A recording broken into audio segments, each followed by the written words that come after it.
আচ্ছা, এই যে এনারা পোশাকের স্বাধীনতা চাচ্ছে, দেখেন তো একটা ভিডিওটা। আমি শাড়ি পরবো না হিজাব, সেটা আমার সিদ্ধান্ত। আমি করবো শুন, আমাকে বাক্সবন্দি করে রাখা হবে।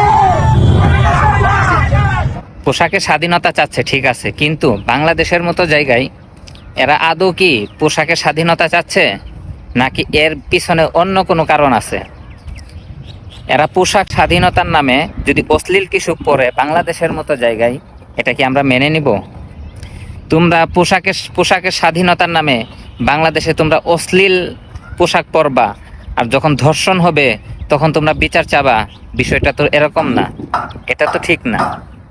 তোমরা পোশাকের নামে তোমরা অশ্লীল পোশাক পরবা কেন? বাংলাদেশের মতো জায়গায় যেই একটা মেয়ে মানুষ তার পিতার কাছে নিরাপদ না, তুমি সেই জায়গায় পোশাককে স্বাধীনতার নামে তুমি অশ্লীল পোশাক পরবা, আর যখন ধর্ষণ হবে তখন তুমি ধর্ষকের বিচার চাবা। এটা তো ঠিক না।